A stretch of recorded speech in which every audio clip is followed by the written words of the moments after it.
Bernie Madoff has been arrested. In the world of finance, few names evoke as much intrigue and horror as Bernie Madoff.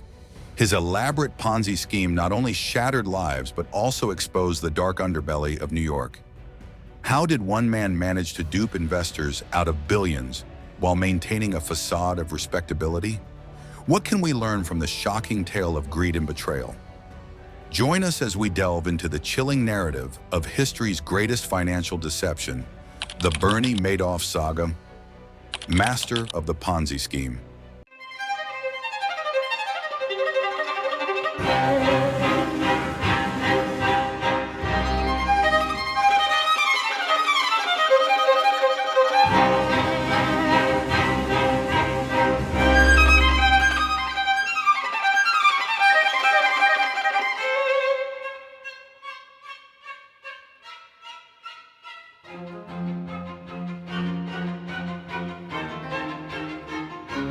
Bernard Lawrence Madoff, or Bernie Madoff as he is popularly known, was an American businessman who became famous for carrying out the largest Ponzi scheme in history.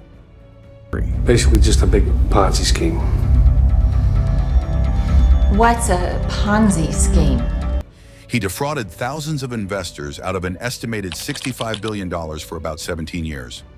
Before we go deep into the details of this historic scam, let's take a moment to get to know the man behind it all. Madoff was born in Queens, New York, on the 29th of April, 1938. Madoff's grandparents emigrated from Poland, Romania, and Austria. He was the middle child in a family of three, with siblings Sandra Weiner and Peter Madoff growing up with him.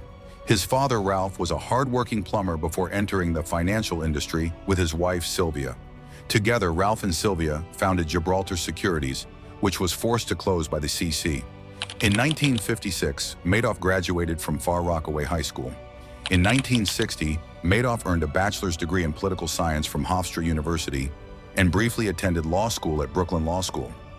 In 1960, Madoff established Bernard L. Madoff Investment Securities, LLC, with just $5,000, which he earned from jobs as a lifeguard and sprinkler installer.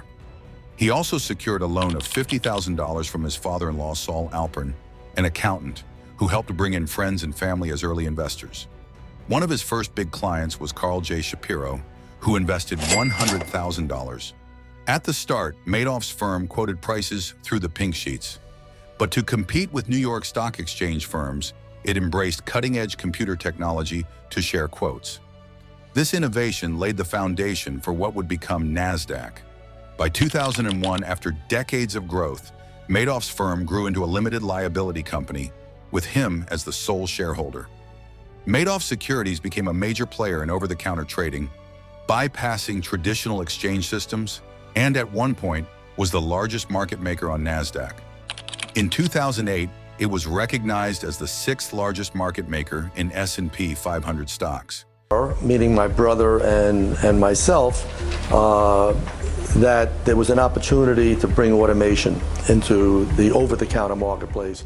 Despite its prominence, the firm kept a low profile about its investment advisory arm, which later became the focus of fraud investigations. Madoff pioneered the controversial practice of payment for order flow, likening it to stocking fees paid by manufacturers and supermarkets.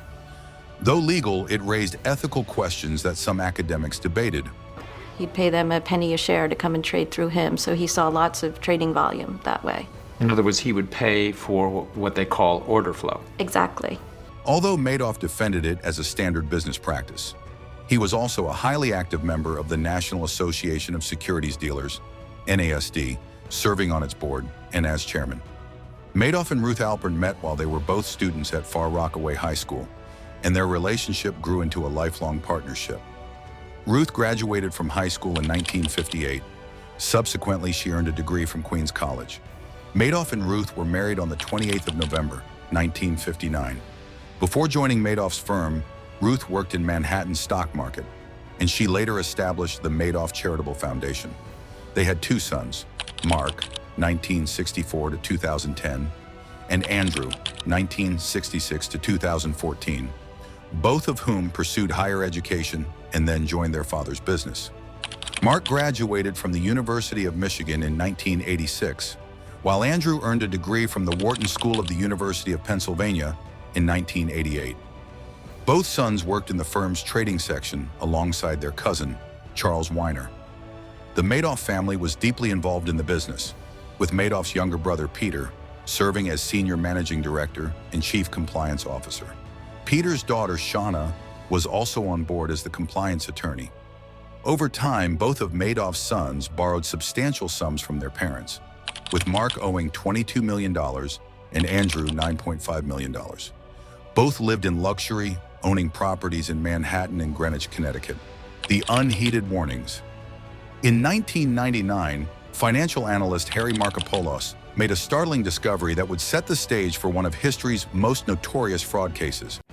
Within just 4 minutes of examining Bernie Madoff's investment results, he realized the numbers were not only impossible, but also utterly outrageous. Just a minute later, his suspicions of fraud crystallized. Determined to uncover the truth, Markopolos dedicated 4 grueling hours to replicate Madoff's results, only to come up empty-handed. Convinced he had unraveled a colossal scam, he set out to alert the authorities. Over the years, he presented his findings to the SEC not once, but multiple times. In 2000, 2001, 2005, and 2007. Unfortunately, as they didn't respond to my written submissions in 2000, 2001, 2005, 2007, and 2008, here we are today. A fraud that should have been stopped at under $7 billion in 2000 has now grown to $50 billion. Yet each time, his warnings fell on deaf ears. Frustrated but resolute, Markopolos later co-authored the eye-opening book, No One Would Listen, where he laid bare his uphill battle to awaken the authorities, industry leaders, and the media to the truth. Even as Madoff's operation expanded into a multi-billion-dollar business, major derivatives firms and Wall Street companies stayed away, suspecting his numbers were fabricated. Critics pointed out that Madoff's small, 3-person accounting firm couldn't possibly handle the volume of his accounts legitimately. The Central Bank of Ireland also failed to catch the fraud, missing clear opportunities to uncover it earlier. In early December 2008, Madoff confessed to one of his sons that he could no longer meet $7 billion in redemption requests.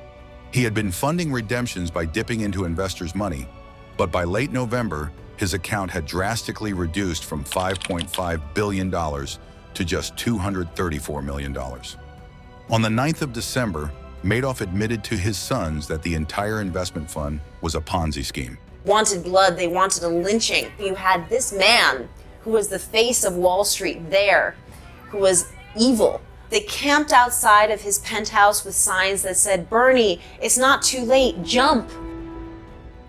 His sons immediately reported him to federal authorities, and Madoff was arrested on the 11th of December, 2008. In December 2008, Madoff posted a $10 million bail and was kept under house arrest in his Upper East Side penthouse. He was under 24-hour surveillance until 12th of March of 2009, when he pleaded guilty to his historical financial crimes.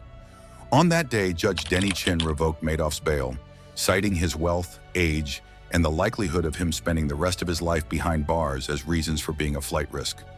Madoff was sent to the Metropolitan Correctional Center to await sentencing. Prosecutors wasted no time in filing asset forfeiture claims. They listed valuable properties and financial holdings tied to Madoff. Meanwhile, his lawyer, Ira Sorkin, appealed to allow Madoff to remain in home confinement until sentencing, but an appellate court denied the request on March 20th, 2009. As the sentencing approached, Madoff's defense asked for a 12-year sentence, arguing that, based on life expectancy tables, Madoff would only live another 13 years. However, on June 26th, Judge Chin ordered the forfeiture of $170 million in assets and, at the prosecution's urging, sentenced Madoff to 150 years in prison. Ruth, Madoff's wife, agreed to forfeit most of her assets. She only retained $2.5 million. Additionally, investigations revealed that Ruth had withdrawn $15 million from company accounts shortly before Madoff confessed.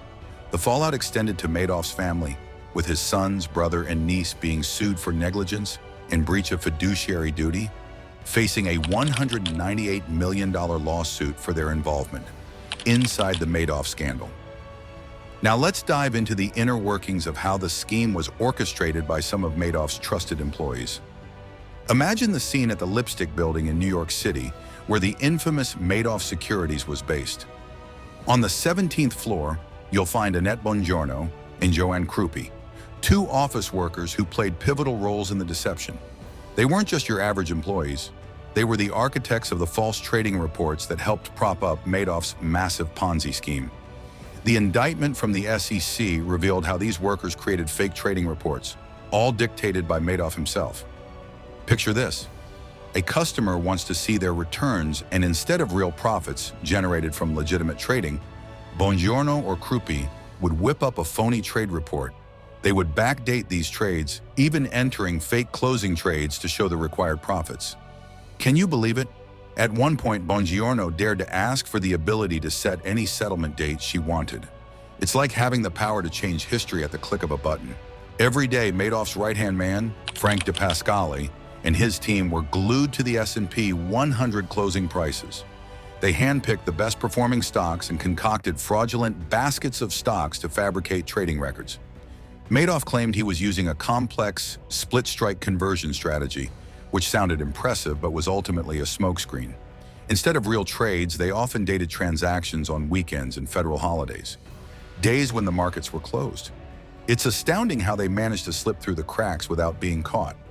Now, Madoff was not just a schemer, he was a master manipulator. He consistently warned his investors to keep quiet about their dealings with him. Why? He understood the risks of his deception. If too many people knew about the size of the funds he was managing, they might begin to question how he could execute trades of that magnitude without moving the market or finding enough options to hedge his investments. He was playing a dangerous game, and he knew it. Then there was Harry Markopoulos, an analyst who suspected something was off about Madoff's operations as early as 2001. He concluded that for Madoff's trading strategy to work, he would have had to purchase more options than what actually existed on the Chicago Board Options Exchange. One guy with a few friends discovered this thing nearly a decade ago, led you to this pile of dung that is Bernie Madoff, and stuck your nose in it, and you couldn't figure it out. Meanwhile, hedge fund manager Suzanne Murphy turned down investment opportunities with Madoff because she didn't believe there was enough trading volume to support his claims. If only more people had trusted their instincts like she did. In March 2009, when Madoff finally admitted guilt in court, he made a shocking revelation. Instead of investing client money, he was simply depositing it into a bank account. When clients requested withdrawals, he used their funds, or other clients' funds, to cover the payments. It's mind-blowing to think how simple the reality of his operation was compared to the elaborate facade he maintained for so long. Madoff claimed that he started his fraudulent activities in the early 1990s, but prosecutors suspected he'd been up to no good since the 1980s. Some insiders, like DePascali, had an inkling of the truth by the late 1980s or early 1990s. And according to an investigator piecing together the timeline, this scam might have roots that stretch back as far as 1964. Imagine the sheer audacity of Madoff telling an acquaintance post-arrest that the fraud began almost immediately after he opened his firm. Bongiorno, who worked with Madoff for over 40 years, was deeply entrenched in the scheme. When questioned, she admitted that she was doing the same things in 2008 that she had done when she first joined the firm. It's proof of how deeply the culture of deception had taken root within Madoff's organization. They were not just employees. They were complicit in a grand illusion that swindled billions from unsuspecting investors. So as we unravel the layers of this scandal, it becomes clear that the Madoff operation was a well-oiled machine of deception, with key players orchestrating the fraud from behind the scenes. The sheer scale and audacity of their actions serve as a stark reminder of how trust can be manipulated and shattered in the financial world. The Reckoning of Bernie Madoff. On March 12, 2009, the financial world was rocked when Bernie Madoff pleaded guilty to 11 federal felonies, including securities fraud and money laundering. This plea was the culmination of a criminal complaint filed just 2 days earlier, revealing a staggering reality. Madoff had defrauded his clients of nearly $65 billion, making it the largest Ponzi scheme in history. He took full responsibility, claiming he acted alone and didn't implicate any associates, which left many wondering why he wouldn't cooperate with the authorities. Two key figures came to light following Madoff's arrest: David G. Freeling and Frank DiPascali, both integral to the scheme.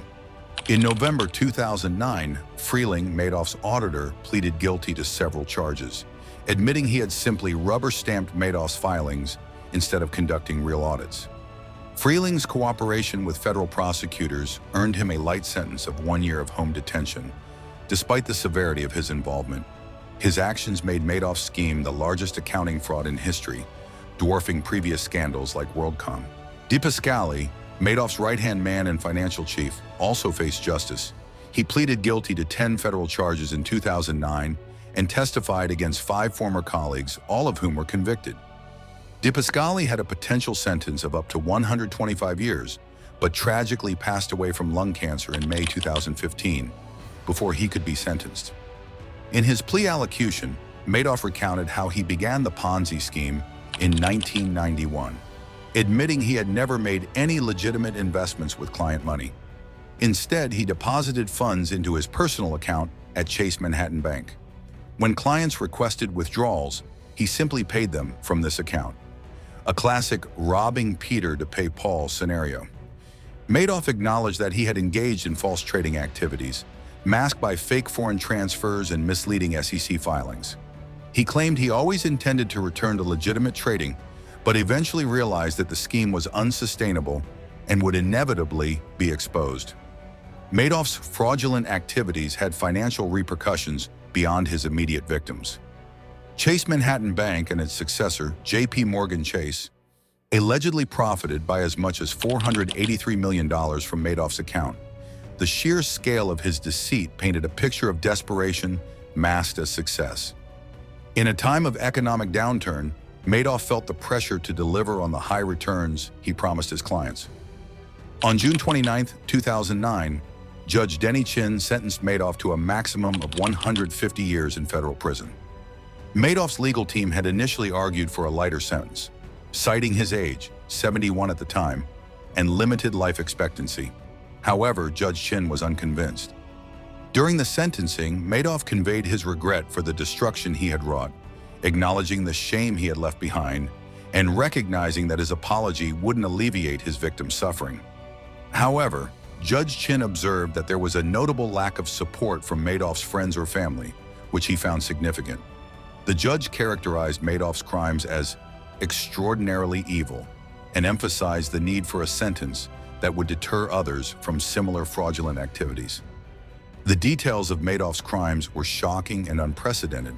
In fact, Judge Chin pointed out that the magnitude of Madoff's fraud went off the charts, as federal sentencing guidelines only accounted for losses up to $400 million. Madoff's actions had not only stripped billions from investors, but also left a legacy of mistrust in the financial industry. The Madoff scandal's lasting impact. Madoff cleverly exploited his position within wealthy American Jewish communities to lure in investors, using the trust built through shared cultural and religious ties. This affinity fraud deeply affected numerous Jewish charitable organizations. Notable victims included Hadassah, the Women's Zionist Organization of America, the Elie Wiesel Foundation, and even Steven Spielberg's Wunderkinder Foundation. These organizations, often reliant on donations, faced crippling losses. The Lapin Foundation, for example, had to temporarily close its doors after investing significant funds with Madoff. It's heartbreaking to think about how many good causes were affected, all because someone took advantage of their trust. Among Madoff's investors, about half were considered net winners, meaning they had withdrawn more money than they initially invested. But when the scheme collapsed, those withdrawals were subjected to clawback lawsuits. This legal tactic aimed to recover funds distributed to investors during the scheme's operation. It's a bitter pill for those who thought they had made smart financial moves.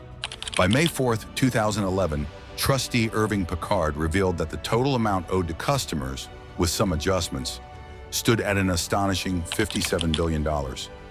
However, only $17.3 billion of that was actual investments made by customers. At the time, only $7.6 billion had been recovered, and pending lawsuits meant that just $2.6 billion was available to repay the victims.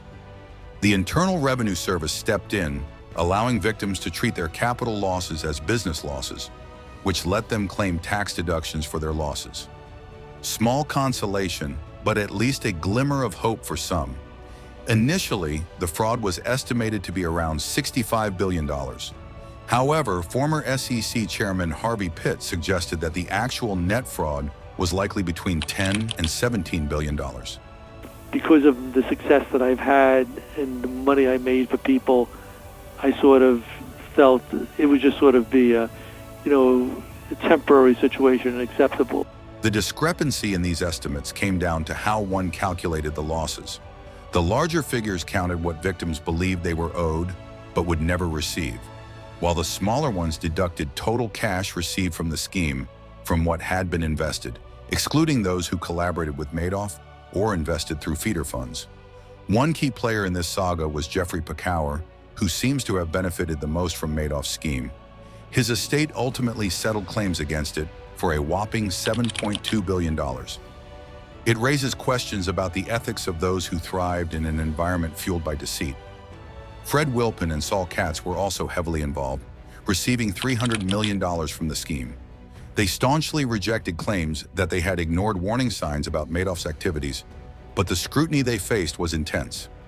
Fast forward to November 9, 2017, when the U.S. government announced plans to distribute $772.5 million from the Madoff Victim Fund to over 24,000 victims. 4,000 people as victims. They either invested directly or they invested indirectly through feeder funds. It's a reminder that, while justice may be slow, some efforts are made to provide a lifeline to those affected.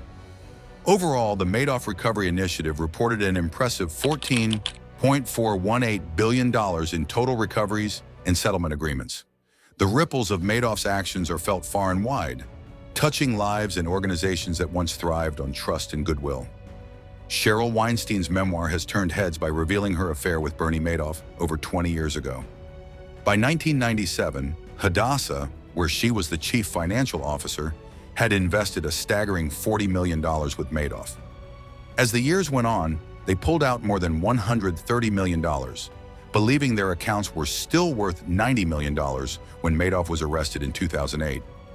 In her powerful testimony during his sentencing, Weinstein didn't hold back, labeling Madoff a beast. But the aftermath of his fraud shook more than just investors. 2 years after Madoff's arrest, his son Mark was found dead in his New York apartment, a tragic suicide. Meanwhile, Madoff's wife, Ruth, opened up about a Christmas Eve suicide attempt in 2008, just after the scandal broke. Adding to the turmoil, former employee David Kugel pleaded guilty to helping create fake account statements for Madoff's clients. A life behind bars. When Bernie Madoff was sentenced to prison, he knew he had a long road ahead. His attorney requested that the judge recommend he be placed at the Federal Correctional Institution, FCI, in Otisville, just 70 miles from Manhattan.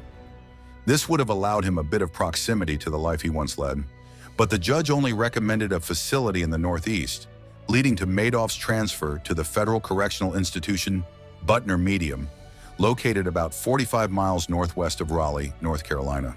As an inmate, Madoff would face a stark new reality. His projected release date was set for January 31st, 2137, an academic date, considering he would need to live to 1980 to see it. The irony of his sentence wasn't lost on anyone. He'd often joked about living a long life, but now it was tied to his prison time. The severity of his crimes hung over him, making it clear that the weight of his punishment would follow him for life. Prison life wasn't easy for the man who once ran a global investment empire. Shortly after beginning his sentence, he faced his first prison yard fight. It wasn't a promising start. His stress levels were so high that he broke out in hives and other skin issues, indicating that the toll of his actions was taking a physical form. By December 2009, Madoff's troubles escalated. He was transferred to Duke University Medical Center after suffering facial injuries, rumored to be the result of an altercation with another inmate. Some reports painted a grimmer picture: broken ribs and a collapsed lung, leaving everyone to wonder what really happened behind the prison walls. Interestingly, the Federal Bureau of Prisons claimed that Madoff had signed an affidavit stating he hadn't been assaulted but was admitted for hypertension. His take on prison life was almost surreal. In a letter to his daughter-in-law, he compared his experience to that of a mafia don. He seemed to find a strange solace in the camaraderie he felt, remarking how he was either called Uncle Bernie or Mr. Madoff, and how inmates and even staff showed concern for his well-being. His words painted a picture of a man who had somehow found a peculiar place in the prison hierarchy. Yet it wasn't all friendly faces. After an incident where an inmate slapped Madoff for changing the TV channel, he found an unexpected ally in Carmine Persico, the infamous boss of the Colombo crime family. It's rumored that Persico used his influence to intimidate the inmate who had struck Madoff. This bizarre twist of fate made Madoff's story even more complicated.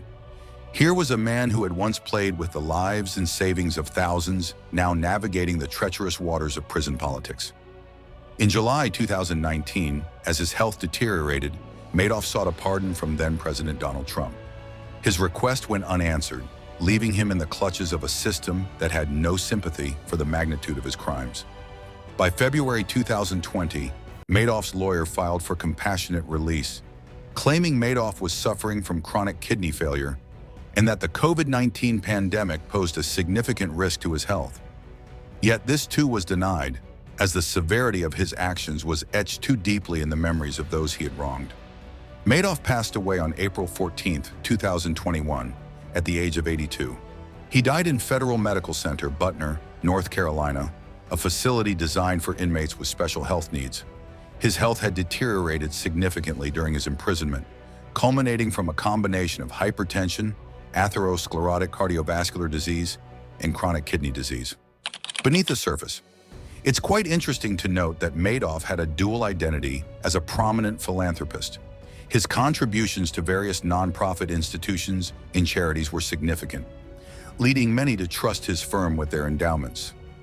Madoff's philanthropic endeavors included generous donations to lymphoma research after his son Andrew was diagnosed with the disease, amounting to approximately $6 million.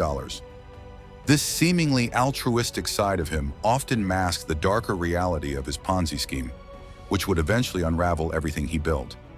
Many charitable foundations like the Chai's Family Foundation and the Jet Foundation found themselves forced to close due to the financial fallout from Madoff's fraud.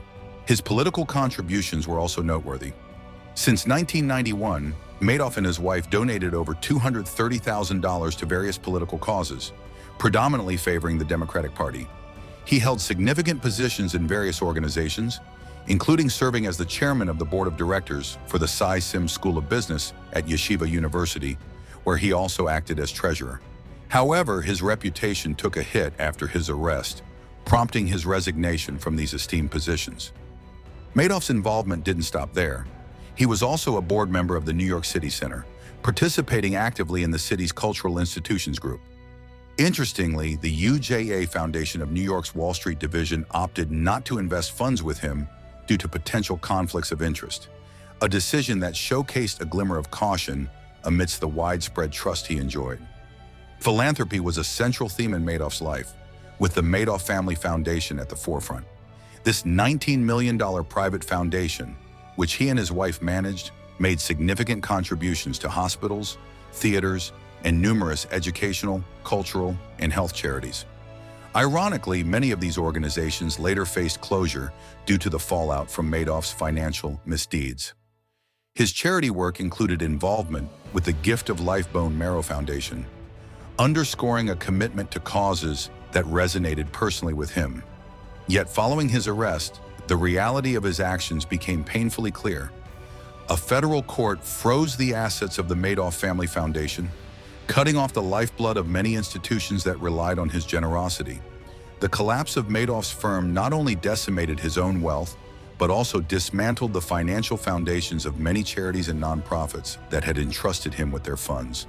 If you enjoyed the video, don't forget to hit that like button. Be sure to join us for the next episode.